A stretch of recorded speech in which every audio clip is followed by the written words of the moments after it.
Hello everybody, welcome to the Comic Game Movie Show. My name is Deshaun, and today I'm here to give you my review of M.O.D.O.K. Season 1. Hulu's M.O.D.O.K. Season 1. Now, I'm not getting spoilers in this show, but Hulu's M.O.D.O.K. is a funny story. Some people might be wondering, what in the hell is that? Well, allow me to refresh your memories. You can probably go down my videos and probably find this video. Came out back a couple years ago. Back when Marvel TV was still under Jeff Loeb, there was a green light for two different things, like two different universes on Hulu. They're gonna do a dark universe. It was gonna have Damien Hailstorm, which ended up coming out, which was a terrible show. It was gonna be Hailstorm. It was gonna be Ghost Rider, and a couple other things. Which if we're going off of how Hailstorm looked, I'm glad it didn't happen. But anyways, it's gonna be it's Hailstorm and Ghost Rider, so that was gonna be another universe that got canceled when Kevin Feige took over. And another universe that pretty much got canceled when Kevin Feige took over was this what's the word I'm looking for? It was called not the Defenders. It was something else.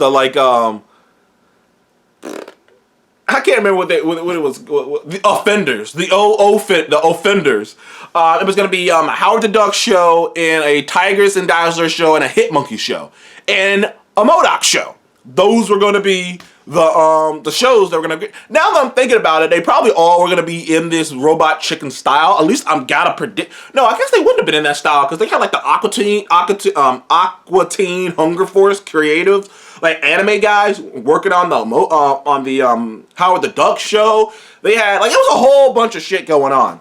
Anyways, things fell apart. Things fell apart before Kevin Feige took over, and everything started getting canceled. When Kevin Feige took over, everything got canceled except for M.O.D.O.K. And the idea was, because M.O.D.O.K. is obviously being produced and created by the Robot Chicken crew. You can tell that from the way it's designed. So the idea was that M.O.D.O.K. was so far along that they just had to let it go, just like Hellstorm. But then we've recently heard from the actual creator, the guy who's the head creator on M.O.D.O.K., head writer and whatnot, and he actually said that Kevin Feige saw what they were doing with M.O.D.O.K. and went, I dig it, go ahead. He said they weren't no oversight, they weren't asking him, they were just go ahead and do what you want to do, man. I like it, I dig it. Kevin Feige liked M.O.D.O.K. He liked what they were doing with it, he enjoyed it, so he just let him go. And having seen the show, I totally see why. M.O.D.O.K., the show, is like Rick and Morty meets Robot Chicken. Or Rick and Morty / BoJack Horseman / BoJack Horseman, Rick and Morty meets Robot Chicken. And it's got the BoJack Horseman, Rick and Morty thing going where it's outlandish. There's outlandish jokes. There are outlandish things happening that are just over the top and ridiculous.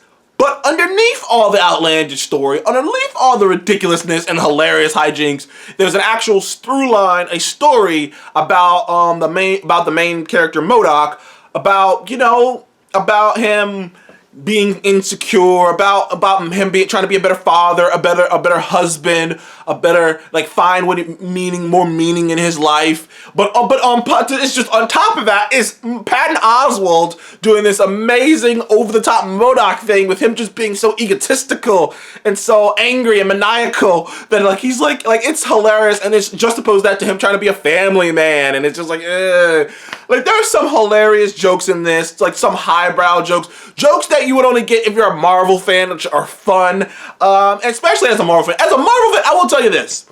If you're a Marvel fan, you will get more out of this M.O.D.O.K. show than an average person.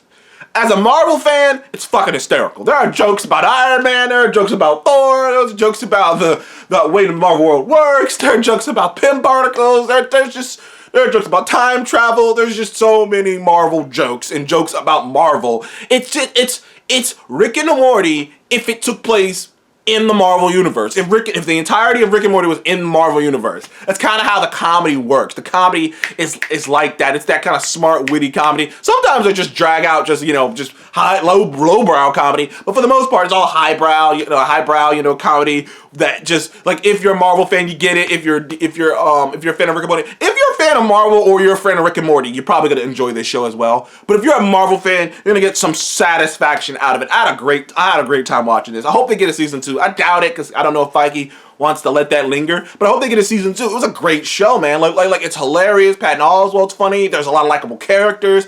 There's a lot of likable beefs. There's it's all kinds of just. I don't want to get into the spoilers of it all, but it's a hilarious show, dude. It's a hilarious show. I got Seth watching it, and Seth was loving it, dude. Like I said, I had a feeling about this show. I saw a promo for it months ago, and I was like, that's funny. And I was like, that's really funny. Like there's like some of the jokes in there, man. I'll scream your name. I'll scream your name during sex instead of mine. Like it sounds like, wait, what? Wait, what? You scream your name, and then the questions you have to ask. Because I remember I was watching it with Seth because he has like a normal wife. M.O.D.O.K has a normal wife. We were both like, how does he have sex with her? He's just like a huge head. How does that work? It's like, I don't want to know. I don't think I want to know the answer to that question. But like, it's pretty funny. It's pretty funny, dude. Like oh gosh. Just thinking about the show, it's just making me laugh. I would probably give M.O.D.O.K, Hulu's M.O.D.O.K, I give it an 8.5 to a 9, dude. Like, I have no negatives about the show. You know what? I'll give it a 9. I have no negatives about the show. Everything about it's hilarious, especially if you're a Marvel fan. It's smart, it's funny. There's actually heart to it. There's a heart through line in the background. It's something that if you're not paying attention to, you may not be that clued in on. It's smart, it's funny. The voice cast is hilarious. It's witty, it's on it. If you're a Marvel fan, you're gonna dig it. If you're a fan of Rick and Morty or a fan of just comedy and Robot Chicken, if you're a fan of Robot Chicken and comedy and comedy like that in general, you're gonna love it. It's really good, dude. It's really good. It's different because of the Robot Chicken toy aspect to it. I rather enjoyed the show. I hope it gets a season 2. We'll see. Might just be like, we'll see. But it's been highly rated so far on Rotten Tomatoes and whatnot, so I'm not shocked there. It's a really damn good show. So thank you guys for joining the Comic Game Movie Show. Please remember to like, subscribe, and I will see you all in the next one. Goodbye.